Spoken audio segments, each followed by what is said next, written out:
Prince William and Kate have joined YouTube. Is this a reaction to Harry and Meghan's interview? Why do the royals continue to need to remain relevant? What would happen if they slipped into irrelevance? Let's have a look at that video. Let's have a look at their content and let's ask ourselves what the royal family are doing. And do we need a royal family anyway?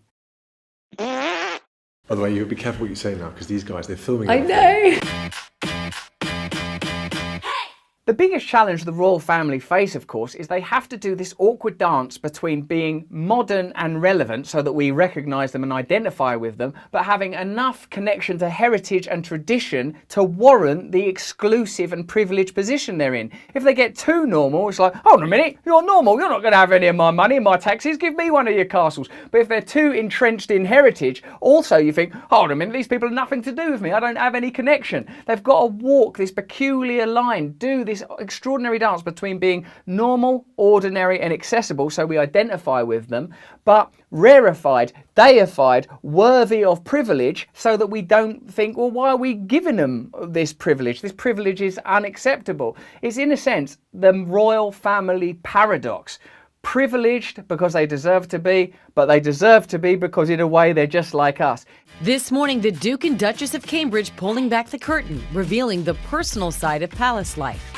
This is clearly an attempt to make William and Kate more amenable, approachable, accessible and relevant. But do we really need a monarchy? The problem is, I think, with having a royal family, that if you sit and think about it for any time at all, it starts to become difficult to justify having one. And I don't speak as an anti-royal or anti-monarchist person.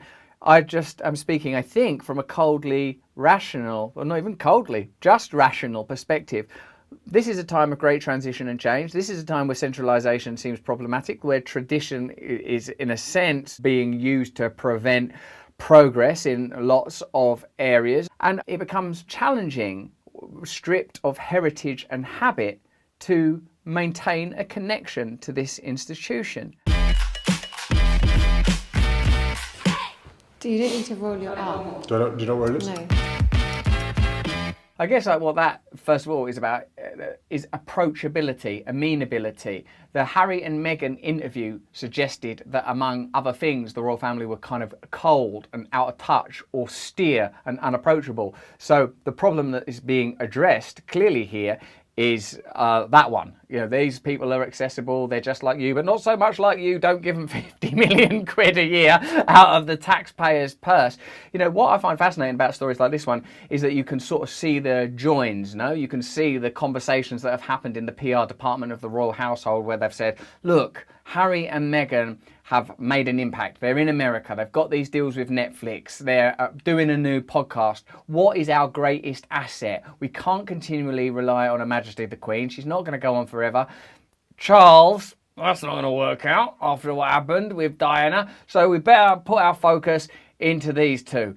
Where do people go? YouTube. Fascinating to see YouTube offered up as the epitome of cultural relevance. But one thing the YouTube does require is authenticity, that what you're talking about is real to you, that it's truthful. The media has evolved to the point that what people essentially want is to mainline truth. People don't want all the fluff, flannel and extemporization that we're used to on more managed media. This channel that I do is about talking primarily about current affairs issues in a way that you wouldn't see them discussed on mainstream media. That's kind of our brief to ourselves. Now, what are the royal family gonna offer up given the limitations and prohibitions that are placed on them? Prince William recently got very heavily involved, both him and his brother, with mental health initiatives, but you can't explore mental health too deeply with someone who's in such a pivotal cultural position, whose very existence embodies entrenched inequality, elitism, expansionism.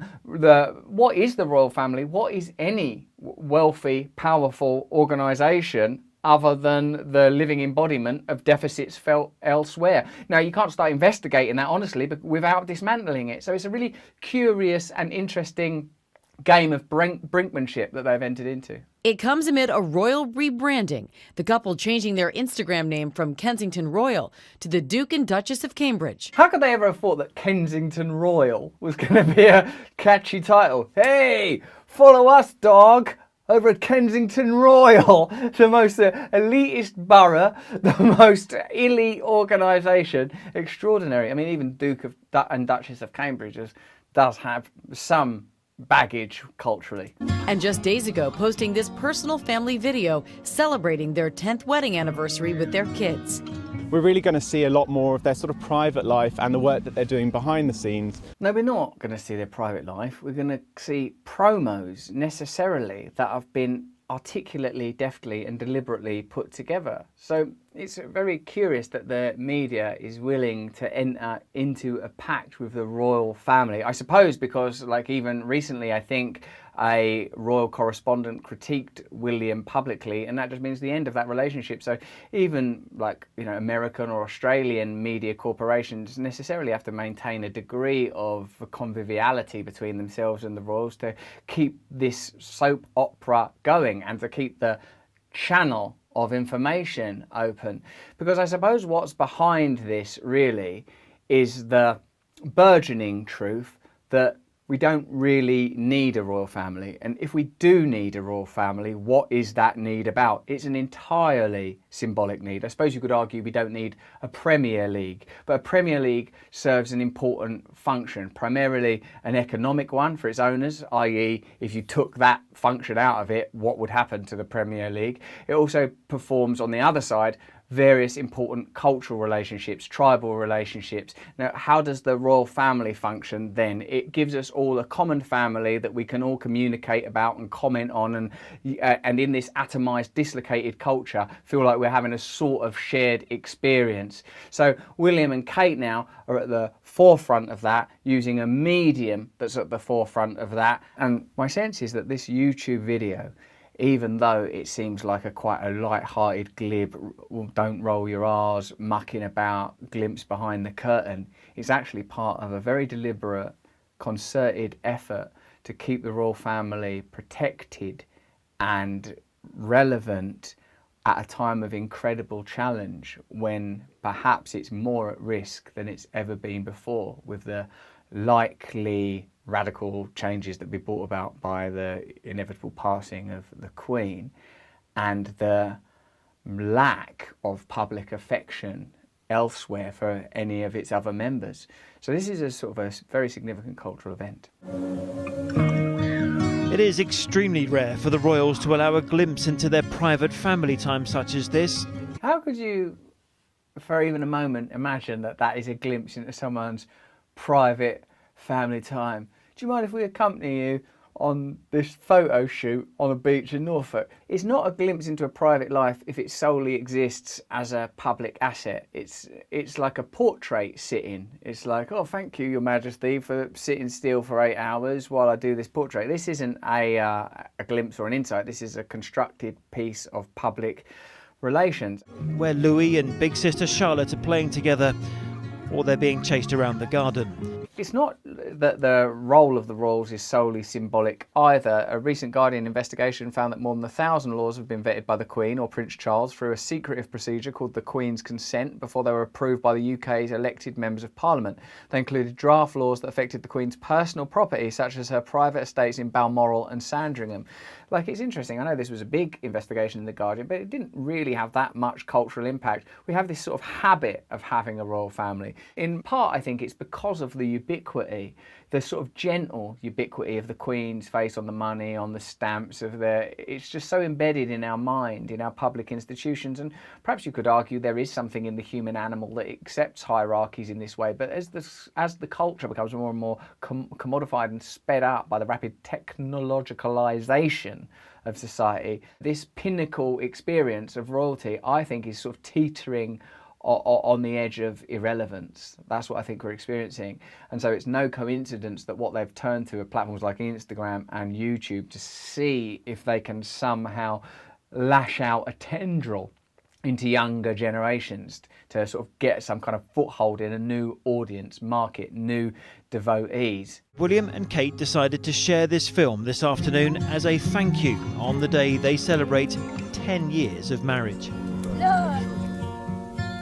Brilliant, next to that oak tree as well, man. That kind of emblem of Englishness, deeply rooted, powerful, always relevant.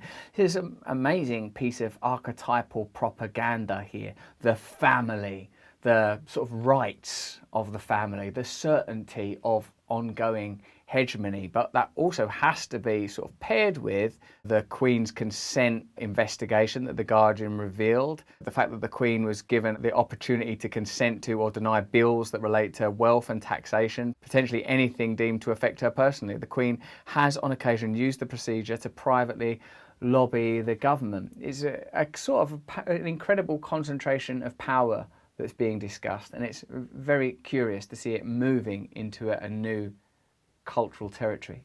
The traditional gift for a 10th wedding anniversary is tin, but while William and Kate did share their family video, they did not share whether they gifted any tin to one another to celebrate. Why would they? What a peculiar attempt to posit the royal family in a kind of innocuous, ubiquitous position. Something to think about and accept, but not to examine and query too much. Whereas on the other side of that relationship, you can bet that every sweater, every shot, every marshmallow on a stick, every oak tree was considered, worried and analysed before it was committed to the screen. This is not a glimpse into the private lives or behind the scenes of the royal family. This is a concerted and deliberate attempt to maintain relevance under the threat of the Harry and Meghan revelations and ongoing Harry and Meghan narrative and the new relationships they have formed with new media, while facing the inevitability of changes at the top of the royal family. Now, the royal family, we have to accept, is not nothing, it's something. The reason that people work so hard to maintain it is because there is more power than suggested, even more power than is revealed through those recent Guardian investigations that showed the Queen has the right to veto over numerous laws. The royal family is symbolic of hierarchy, tradition, the status quo. That's what the royal family means. And if we lose interest in the royal family, if we consider that the royal family is no longer relevant in our YouTube, Instagram, fast-paced world, then these institutions will falter, fail, and ultimately disappear. Hope you've enjoyed this video. If you do, like it and subscribe. We've all got to fight in this space now. There's royals just across the way. There's just one click away from the royal family. Please subscribe to my channel, and perhaps you might like to give me 10% of your taxes every year so as I can build a castle or two. And comment, we read your comments so you can communicate with us if you want to. And go over to russellbrand.com and join up to my alliance, my cabal, my Illuminati group so that you can get emails directly from me. Thank you.